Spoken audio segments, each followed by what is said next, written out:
जय हिंद दोस्तों, आप सभी का स्वागत है आपके अपने YouTube चैनल विद्याधाम पर। दोस्तों, 8वें वेतन आयोग को लेकर इस समय एक बहुत ही अहम और बड़ी अपडेट सामने आई है जो आने वाले समय में लाखों कर्मचारियों और पेंशनर्स को प्रभावित कर सकती हैं। इस बार जो कदम उठाया गया है वह पहले के वेतन आयोग से बिल्कुल अलग है, क्योंकि अब केवल विभागीय बैठकों और फाइलों के आधार पर सिफारिशें नहीं बनेंगी, बल्कि सीधे जनता से सुझाव लिए जा रहे हैं। सरकार ने mygov.in पोर्टल के माध्यम से 18 सवालों की एक विस्तृत प्रश्नावली जारी की है। इस पहल की शुरुआत 5 फरवरी से की गई है और इसमें अपनी राय देने की अंतिम तिथि 16 मार्च रात 11:45 तक समय निर्धारित की गई है। यानी यदि आप चाहते हैं कि आपकी बात सीधे 8वें वेतन आयोग तक पहुंचे, तो आपको इसी तय समय सीमा के भीतर अपने सुझाव दर्ज करने होंगे।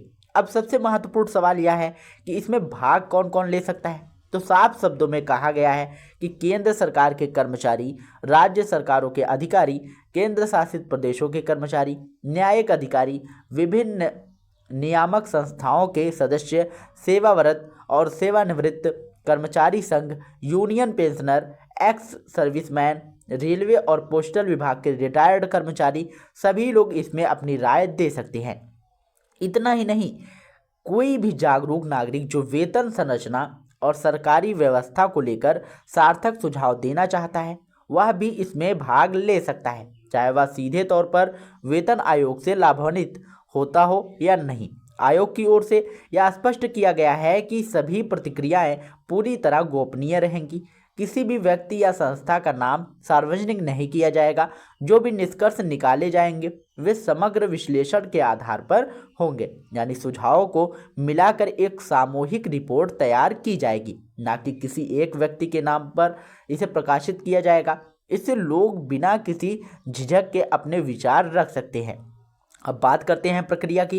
तो mygov.in पोर्टल पर 2 प्रकार के लिंक उपलब्ध हैं। एक सामान्य प्रतिभोगियों के लिए है, जिसमें कर्मचारी, पेंशनर, यूनियन, विशेषज्ञ और आम नागरिक शामिल हैं। दूसरा लिंक मंत्रालयों और विभागों के नोडल अधिकारियों के लिए अलग से दिया गया है। सामान्य प्रतिभागियों को पोर्टल पर जाकर अपनी बेसिक जानकारी भरनी होगी, जैसे नाम, मोबाइल नंबर, ईमेल, राज्य और जिला।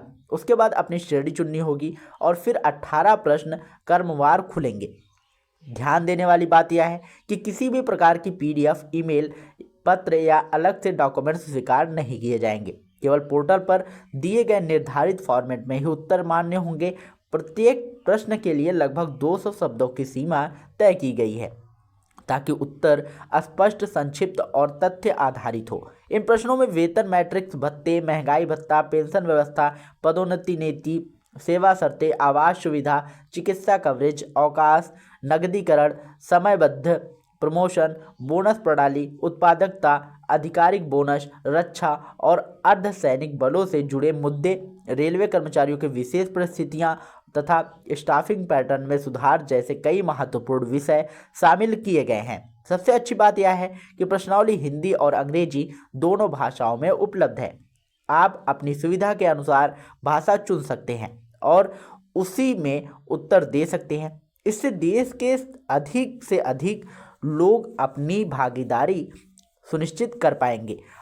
अगर हम इसे इस पहल को उद्देश्य की बात करें तो साफ है कि आयोग इस बार जमीनी हकीकत को समझना चाहता है। पहले लोग अलग अलग माध्यमों से पत्रों और ईमेल भेजते थे, लेकिन अब एक व्यवस्थित और संरचित प्रक्रिया के जरिए सुझाव लिए जा रहे हैं, ताकि उनका विश्लेषण आसान हो और नीति निर्माण अधिक प्रभावी तरीके से किया जा सके।